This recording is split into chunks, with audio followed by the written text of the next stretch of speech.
Hi, this is Ned Siegfried from Siegfried and Jensen. As proud sponsors of BeliefCast, we hope you are inspired by Todd's weekly podcasts, which contain so many courageous stories of recovery and personal growth. Remember, it's not what happened in the past that matters, it's what happens in the future. We invite you all to work hard and be optimistic about your future. Enjoy today's podcast. Rob, welcome back to the show. Thank you for doing this. I'm so grateful to be here. Yeah, dude, I love you. I love your energy. I just love the way you live your life, and you know that. And it's so cool that we're just good friends now, and we got similar stories. So thank you for being here. Yeah, honored. I appreciate it. I feel the same. And thanks for all the listeners and followers for tuning in as well. This BeliefCast is trending because of you, and thank you for all the belief and support you give us. We wouldn't be where we were at without you, so thank you so much for doing that. So Rob Eastman is our guest today. He's an amazing, phenomenal person, and you will not believe his story. He's a powerful life coach, motivational speaker, and he's a recovering addict who's now saving lives. And to be honest, it's a miracle that you're even sitting here today. Yeah. I mean, truly a miracle. He's the wrestling coach at Bountiful High School. Yeah. He's passionate about helping other people, especially kids, and teaching them to believe in themselves, stay away from drugs, and working on their mental health and their mental fitness and their physical fitness. And so you're a highly sought after motivational speaker. You're known as the tattooed life coach, Yeah. right? You can see he's got these beautiful tattoos. He looks amazing. But, your message of overcoming adversity, it's truly inspiring. And that's why I think we can connect, because when I hear what you've been through, man, it's like, okay, why am I complaining about my life? So why don't we start, just tell us a little bit about your childhood and kind of get back to when you got caught up in drugs, and then talk about the miracle of getting out of it. Yeah. So I feel like I had a pretty good upbringing, Yeah. Mom's in the picture, dad's in the picture. We had everything we needed. And as I've gone through my story and learned more about my parents and their histories and things like that, my dad came from a broken home. His grandfather committed suicide. His dad drove his truck off of a bridge, and his mother committed suicide. Wow. So I think what happened is they saw me struggle. My mom will say right out of the womb that I was a tough kid. I couldn't put myself to sleep. She'd need to tickle me all the time. Even as a baby, I couldn't self-soothe. And that became my coping skill. So not being able to sit still is fine when you're not in school. But then when I got into school, really started the problems of teachers not being equipped to handle a little redhead like me, them bullying me, which made it okay for the kids to bully me. And so early into elementary school, I was fighting a lot, getting in trouble a lot, feeling different a lot. And all you want to do is fit in as a little kid. Yeah. So it came to the point where I knew that what I was doing wasn't working. And then that's where I really learned how to start wearing masks, where I'd be whatever you needed me to be, which at the end of the day, I had all these characters that I needed to play so you wouldn't pick on me. But then I'd get home and I knew I was a fraud, and I knew if people really found out what I was like, they wouldn't love me, all of these different things. And started thinking about ending my life in the 3rd grade.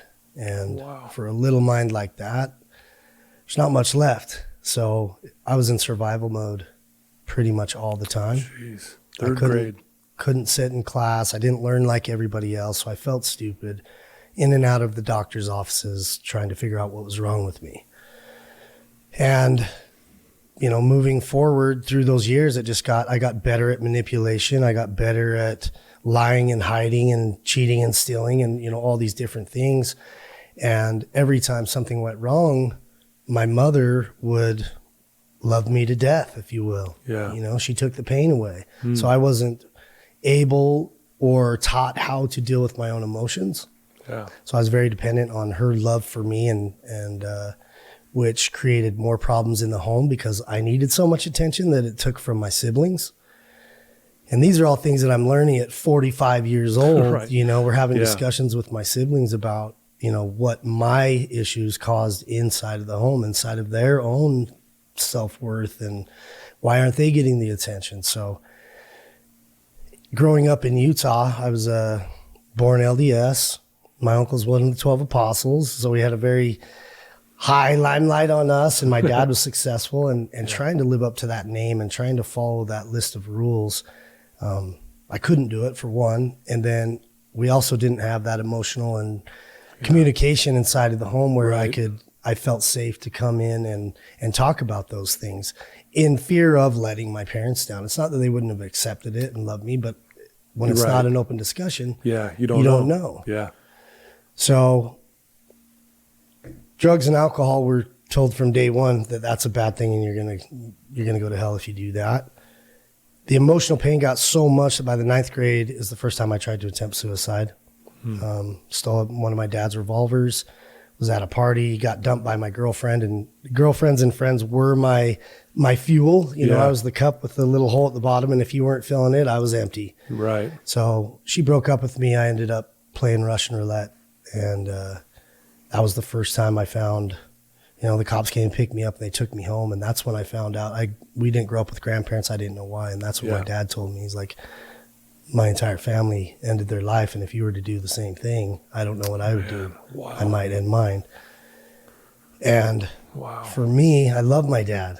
Right? I don't want him to hurt. So that was out of the picture now. Now I just need to be tougher and manage my emotions or stuff them. And it just got to the point in high school that I couldn't do it anymore. And I saw these kids over here that seemed to be happy. And that's when I smoked weed for the first time. And it was great. The pain, the anxiety. I was welcomed into this group. Yeah. And it worked for a minute. But what they don't tell you is that a little bit now means a lot of bit later. Yeah. And for a guy like me, high rev, and it just meant more and more and more and more. So by the time I was out of high school, I had added, weed, pills, alcohol, abusing relationships. And the only thing I had going for me was athletics. I was a superstar soccer player and, leading scorer in all of 4A as a junior and as a senior, and D1 scholarships. And without managing your mental health, I had an incident that cost me all of those things. Hanging out with some kids that were not making the best decisions, and we ended up getting in a fight with this guy and his son, and the guy ended up being a highway patrolman.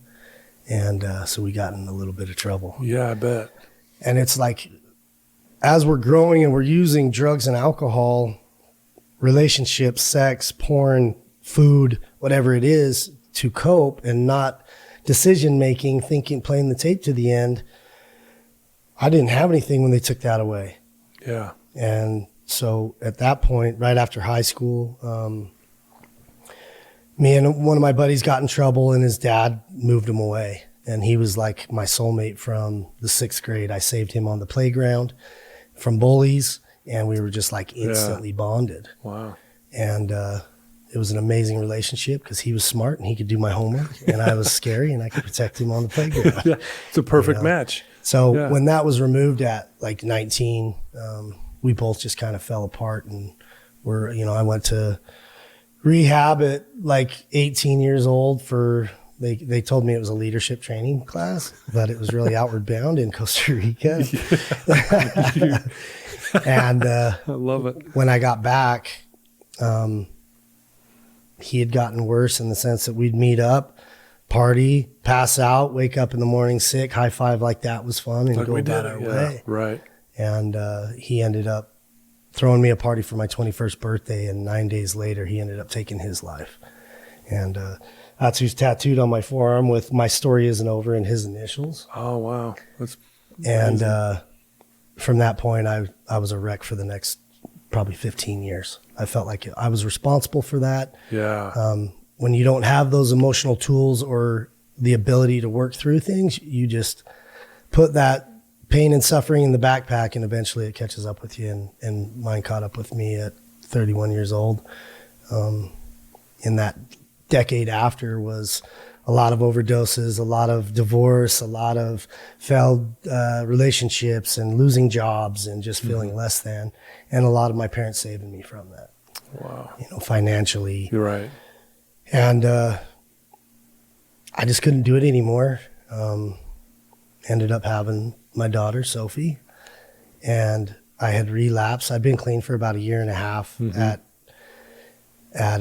the age of 27. And all of a sudden I'm bringing a daughter into this world, and all those fears and anxieties and insecurities came back. And it's like, I can't even take care of myself. How am I going to take care of this little baby? And rather than straightening my hat and getting better, I let that take over and ended up relapsing. And my daughter was born, and I lasted about 7 months before I became a harm to myself and to the care of my daughter. And my wife packed up and she left. Wow. And I found myself back on my parents' couch at 31 years old, active IV drug user. And because of those stories that we talked about with my dad and suicide not being okay, and I couldn't manage the drugs anymore, and I couldn't manage relationships, I couldn't keep a job because my idea was I couldn't go to work unless I got high, and then I'd get so high I couldn't go to work. Yeah. And it just got to the point where I was like, you know what, I'm going to accidentally overdose. And I went down to downtown Salt Lake and bought 8 balloons of heroin, and I shot them all up. And 8, how much is that for those that are, I mean, that's a lot. It would, one could kill you. One could kill you, yeah. Yeah. So I knew that for sure it would be the end of it, and Yeah. I would be doing the world a favor. My parents wouldn't have, they'd come down every morning crying, checking the couch, checking my pulse to make sure, like, you can't live that way. Right, yeah. And the worst thing happened. I woke up the next day, and I felt like God had forgot about me, or maybe this is hell, that no matter what you do, you have to wake up back in that same spot, and you can't get out of it, like Groundhog Day. Jeez, yeah. And at that point, it was a few days after that, my dad came down, and he had a piece of paper, and he pushed it across the couch, and he said, "Read this." Mm-hmm. And I started reading it. My parents had stayed up the night before, and they wrote my obituary. And they said, "We know you're going to die, but we can't have you do it in our basement. You need to leave." And Jeez.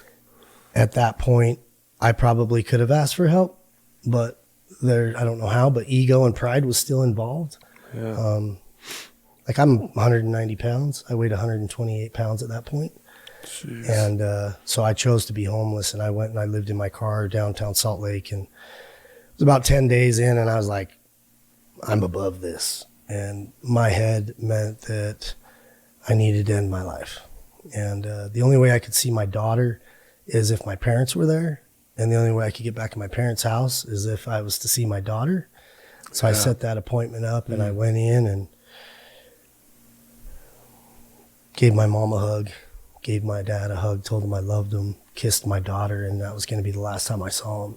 Wow. And on my way out, I pretended to go to the bathroom, and I went in and I stole a gun and drove up to the Bountiful Temple. And there's a little hiking trail. It's called Sessions that you can go up, and they've built some benches that overlook the temple. You're like eye to eye with Moroni. And I took I drank a bunch, and I went up there, and you know, those internal battles that you're having. I'm weeding through it and convincing myself that I am doing everybody a favor. Nobody will miss me, and my daughter will never miss me, and all of these things. And I put the gun in my mouth and started to pull the trigger, and these visions of my daughter and my mom popped into my head. And I'm thinking, like, all right, I need to work through this. My daughter, she doesn't know me. I'll never embarrass her. I'll never let her down. Any man could come into her life and do a better job than I could. Mm-hmm. That went away pretty easy. My mom, she's always a God-loving woman. So I said, you know what? I'm going to tell this little story, or I'm going to say a prayer to her God, so that when he doesn't answer it, when she dies, she can go look him in the face and say, "You failed me." Wow. And I hit my knees again, and I said a prayer. I said, I don't know anything about a still small voice. I'm going to need something a little bit louder than that. And if I don't get the answer by the time I open my eyes, I'm pulling this trigger. And I'm bawling, and I put that gun in my mouth again, and I start to open my eyes, and this firework display went off above the Bountiful Temple. And I'm like, what in the heck, is this the sign? Right. And shortly after that, I heard a voice, and it said, "Is that loud enough?" Wow. And for a guy that doesn't believe in much, I knew that what I just heard, I couldn't deny. I collapsed onto the ground. I'm bawling my eyes out, dirt all over my face. Yeah. And I was so scared. I couldn't move in fear. Like, is there somebody behind me? Was that in my head? I didn't know what had just happened. And I just laid there bawling for probably a half an hour.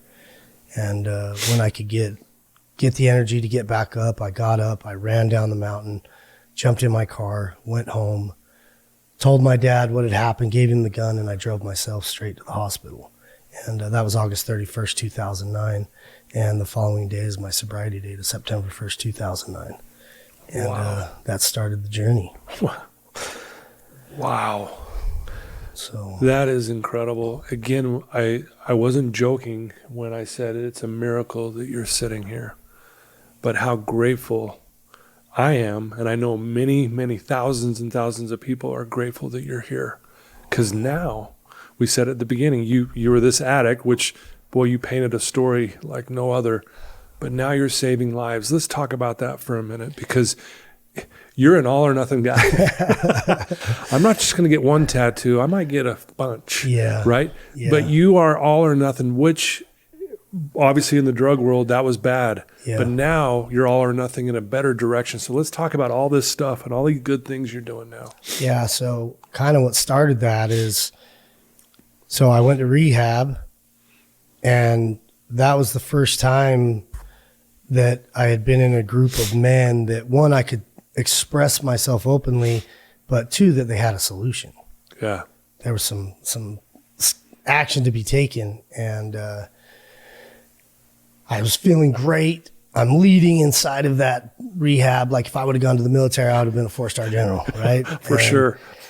And everything's going good. My wife's coming back. She's bringing my baby to see me in rehab and all these things. And 60 days is up, and I get out, and we're driving. She comes and picks me up, and we get home, and I get out, and she doesn't. And she tells me that we're divorced. And shortly after that, you know, those few months earlier when my parents said they were done, they meant it. And that also meant financial help.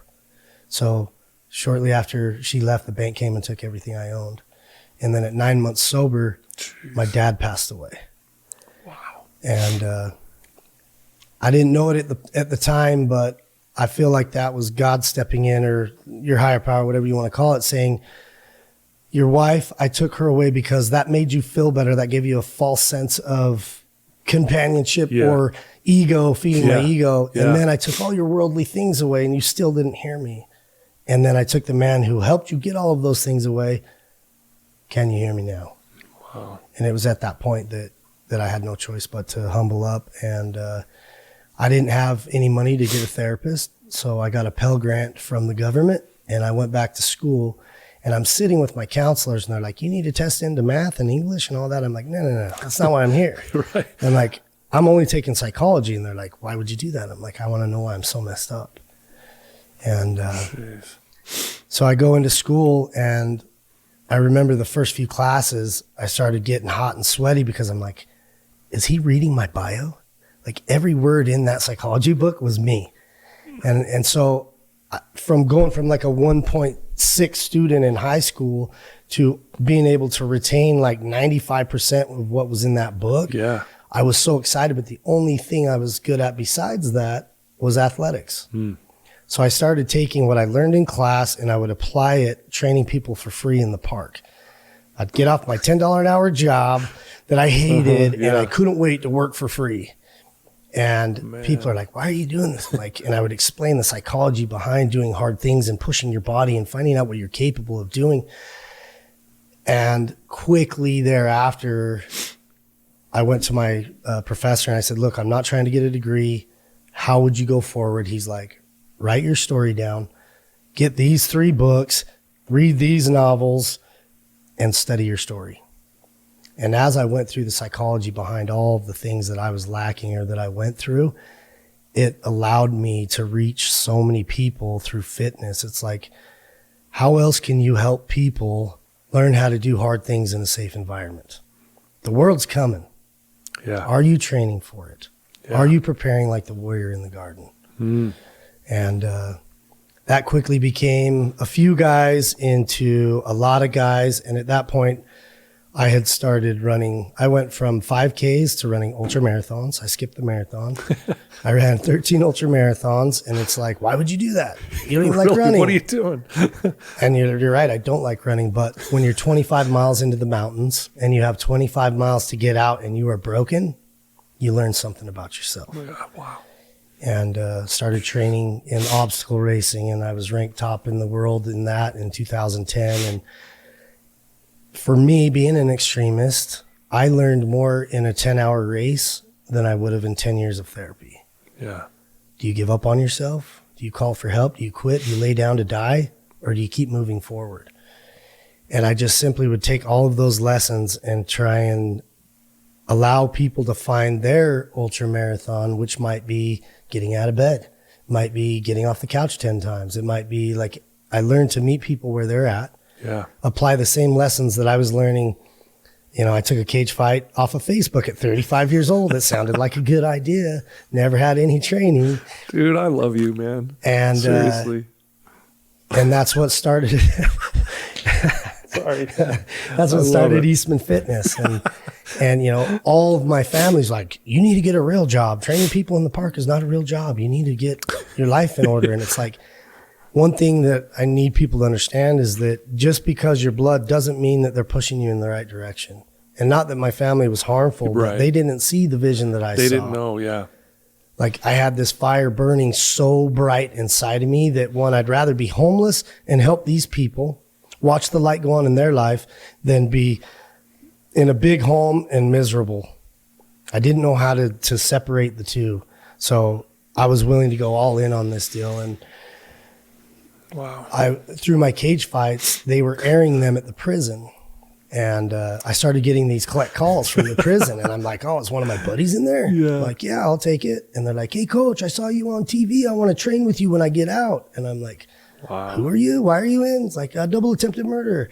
It's like, we'll talk, you know. Yeah. But, Yeah. So the first one got out, and at this point, I had convinced my mom to allow me to turn her basement into Eastman Fitness, and it was a room like this. Uh-huh. And the only thing I had of value, my dad bought me a Submariner Rolex for graduating high school. Wow. That's the only thing I probably didn't pawn. Right.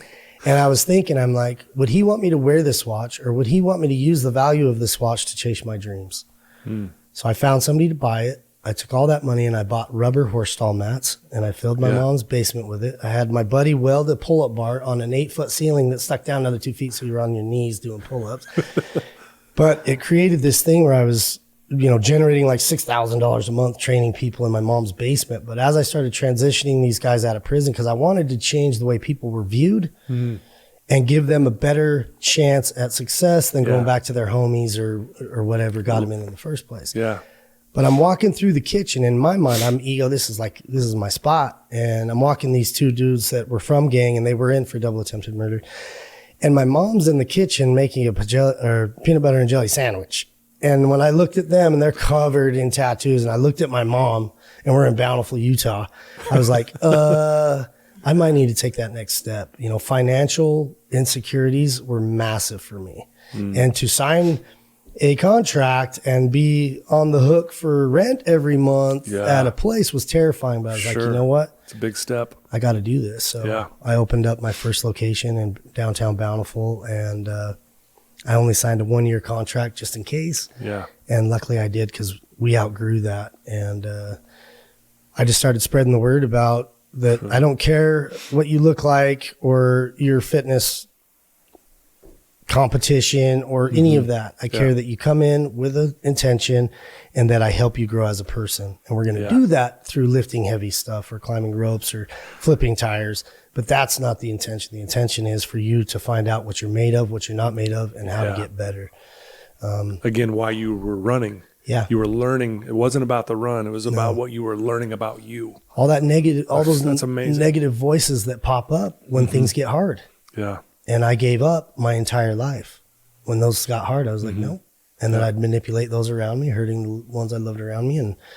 And I fell in love. Like I went into that cage fight fully expecting to destroy this guy out of anger. He was all the past hurts Anybody that ever harmed me, I get to get locked in a cage with a guy and not get in trouble for it. I was like, game on. The promoter calls me. He's like, do you have any wrestling background? And I took second place in district as a 7th grader. So I was like, yeah. He's like, he wrestles for Nebraska. And it didn't even faze my ego. You're like, all right. I can stuff it. So he went out there and beat the shit out of me. 2.5 rounds. My face would look like a orangutan, just purple. I bet I took 300 unmatched punches.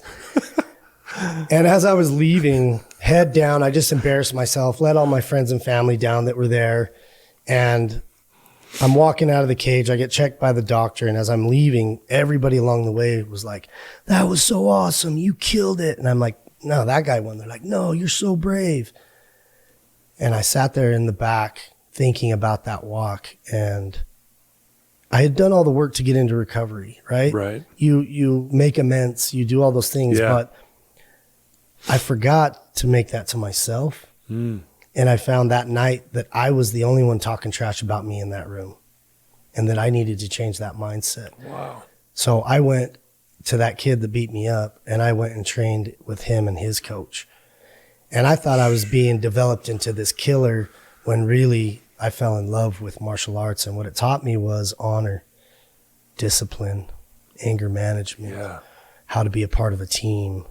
And, that continued on I fought for another 4 years until I was almost 40.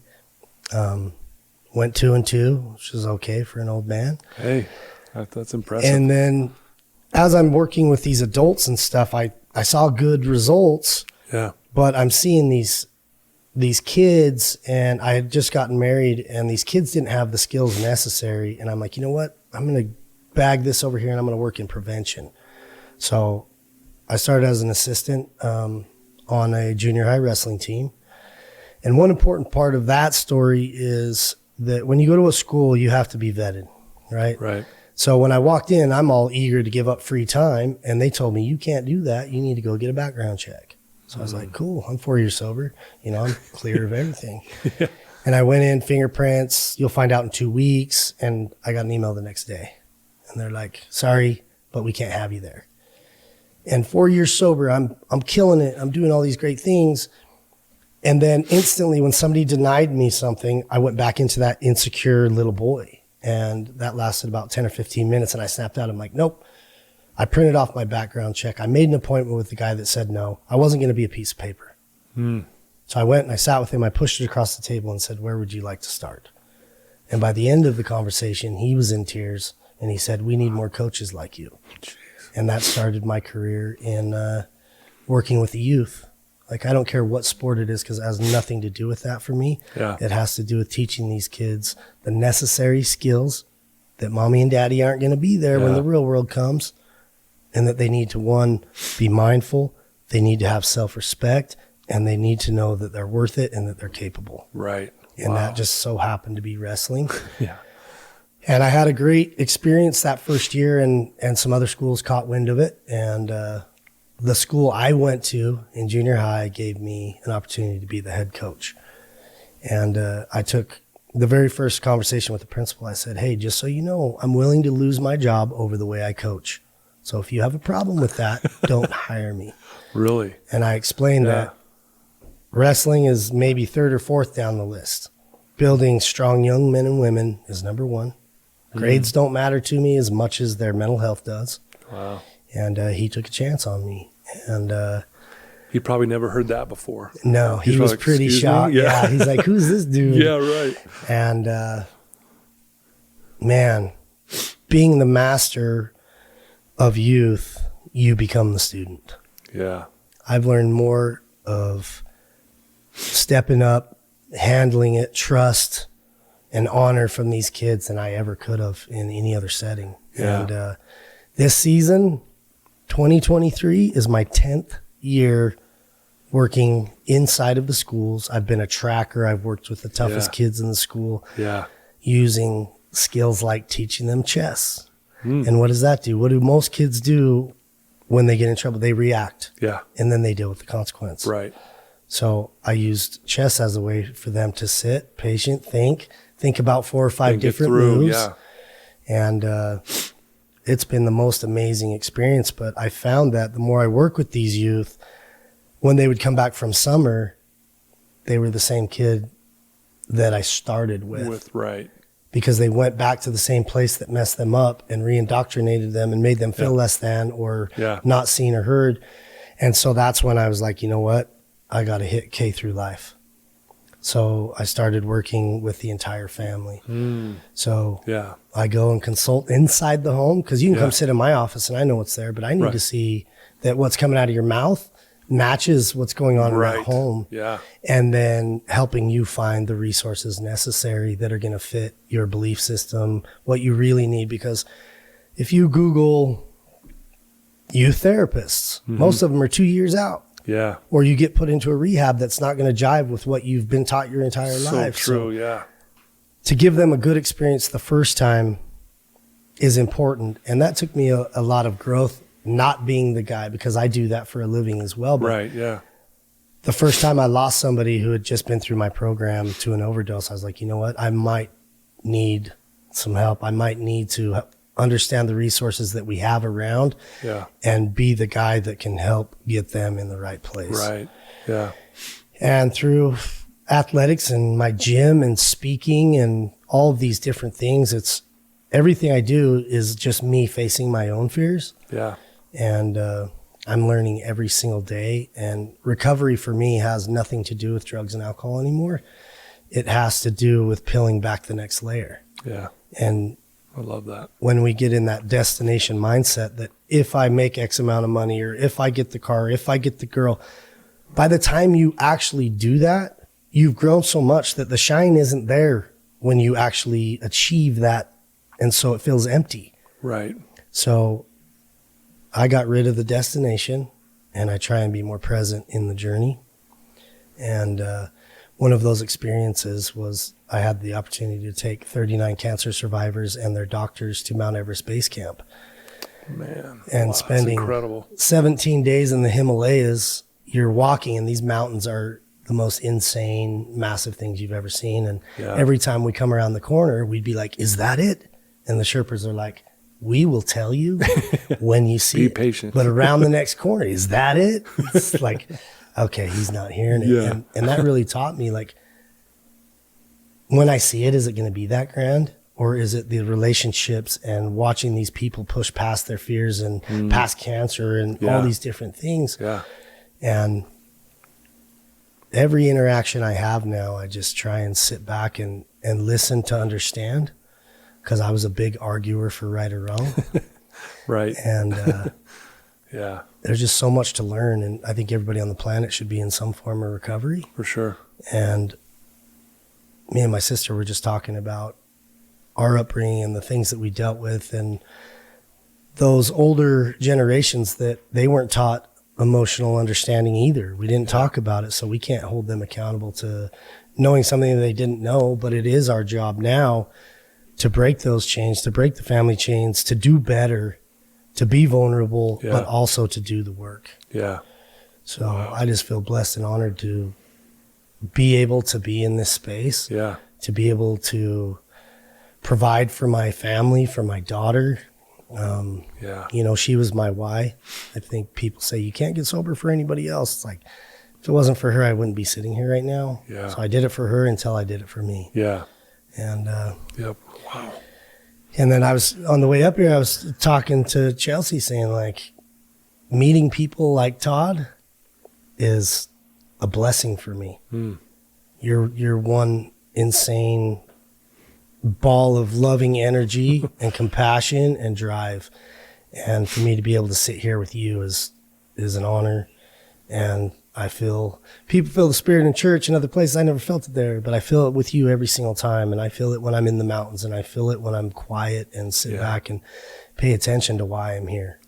You know, we all have that why or that purpose. And I think a lot of the times it comes from your fails. But we live in so much fear that we're going to be judged or not make it to heaven or whatever your fears are, that if people could step outside of that and share what they did wrong and how they got out of it, how much better our communities would be.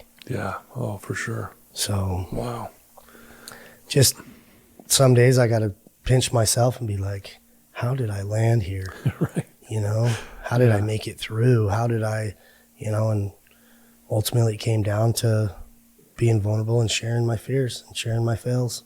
Yeah. And hoping that at least, whether people do or they don't, at least educating them on my story. Yeah. And on if they're feeling remotely close to what I feel like, that these are the tools that you need. And it takes work. Yeah. And providing a space for them to come and learn how to do that. And that is a dog, by the way, in the background, and we're okay with that, actually, because that's life happening for us, right? Nothing goes perfect. 100%. Dude, you're amazing. Like, truly, thanks for the kind words, but I feel the exact same about you. Like, I feel so much love and spirit, or whatever you want to call it, when I'm sitting with you. I mean, we've done this a few times now, and it's been so great. I've been on your podcast. Yeah. I mean, you're doing all these amazing things, and how lucky those kids have you.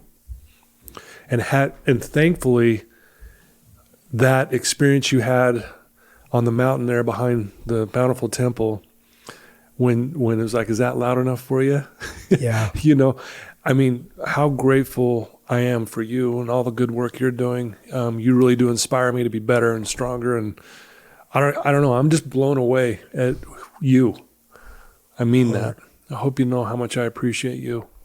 I feel I know there's people on this app, people listening to this story right now that are struggling. Yeah. You've already shared some amazing things. I mean, you could hit that one kid right now who's struggling, what would you tell him? When you're younger, all you want to do is fit in, whether it's your home life, you're not being seen, or you feel less than and that the world would be better off without you. That's the biggest lie that society tells us. I was bullied, which makes you feel less than. I started believing the bullies. I utilized my mom's love and compassion too much. I didn't understand that it was up to me to understand me. You'll never be the best copycat. It is so important that you learn who you are, the cards you were dealt, and you learn how to play that hand. Yeah. And I promise you, the more vulnerable and the more real you are with yourself and those around you, you will find your tribe. Wow. You will feel a part of, and you will have a voice. So if it's your family that's not hearing you, quit trying to convince people of anything. Find the right people who are going to hear you and listen. Yeah. They're not going to sign off on it. They're going to be compassionate, but they're going to give you the action steps necessary in the space in order to learn it. Wow. Beautifully said. So, yeah. You know, the amount of vulnerability we're willing to express will be equal to the amount of happiness we experience in life. yeah, I believe that. And in your story, listening through at times when you did finally get vulnerable and things, that's amazing of how that opened up that door for you. Yeah. You know, great advice. Yeah. I feel like if you get vulnerable and people put you down for it, that's not your tribe. Right. They don't have the understanding, and to sit and waste energy on convincing them of something even leaves you more empty because they're not putting back into it. Yeah. So teachers, church leaders, coaches, outside influences that you look up to and that has something you want, ask them to mentor you. Ask for help. Yeah. I love that. I think I already know the answer to this next question, but I just want to ask this. What ignites you? What gets you out of bed in the morning? Man, early on it was my daughter, but now it's just knowing that while I was sleeping, the adversary was doing push-ups and that it's time to get up and put him back to sleep. So I like to think that when he hears my feet touch the ground, he finds a cave somewhere. Yeah, I bet he'd be really scared to be locked in a cage with you. I know I would be. He's going to find out one way or another. Yeah. You know? Yeah. I just think there's so many good people in my life that show up for me. And on those days that it's hard for me to get out of bed because we're not perfect and we do have those ups and downs. And I think that's the growth period that I do it for them. Yeah. You know, whether it's people expecting me to be at the gym or kids waiting for me in the wrestling room. I like to joke and be like, well, they did give me the only padded room in the school. Right. It's a psych ward, right? Bouncing off the walls. But at the end of the day, you know, I love it. We learn from our struggles. Yeah. You know, and that's why I've got this tattoo on my arm and it says it's better to stand and fight. If you run, you will only die tired. and I got sick of running. Yeah. So to stand and fight and handle what comes at me today, it's a little exciting. Yeah. You know, Yeah. I don't fear that much anymore. So Wow. this world that's been given to me, facing fears really helps me get up and get after it. Yeah. Well, you inspire me and everyone who's around you to face their fears and to overcome them. You're living proof of that. Again, you're a walking miracle. I am inspired by you, dude. You choked me up. Seriously. I love you. Thank you for doing this. Thank you for coming here again and sharing your amazing story with all of our listeners and followers. And I mean, truly, and I just feel so blessed. I'm sitting here with you right now. It's what a gift that is. Likewise. So thank you for being on the show today. Yeah. Guys, Rob Eastman here, man, the tattooed life coach. He has a website, robeastmancoaching.com. And on Instagram, he's the tattooed life coach. And please reach out to him. He's doing amazing things. And if you have a son or a daughter who's struggling and everything you're trying is not working, send him to Rob. I'm telling you, he will help them get through whatever they're going through. Like I said, he inspires me, but he'll inspire you and your kids or anyone who's struggling. He's been on my podcast before. He was episode number 227. Oh. If you want to hear his full-length story, you can definitely go listen to that again. We'll have that in the show notes, and you can watch that again. But please reach out to Rob. Tell him thanks for being a light in this world. And again, thanks. Can I shout out my book? Please. So it's about done. It'll be published between June and September, and Nice. its title will be Warrior in the Garden. Ooh, love it. Warrior in the Garden. And that's the full. We'll have you back on once. We'll help you launch that puppy. Oh, I'd love Let's that. do it. I would appreciate for sure. that. That's a given. I'm excited Yeah. Yep. and terrified. Okay. Well, I love you, man. Thanks for Love being you on too. here. Appreciate it. Okay. Till next time, everyone. Love you guys.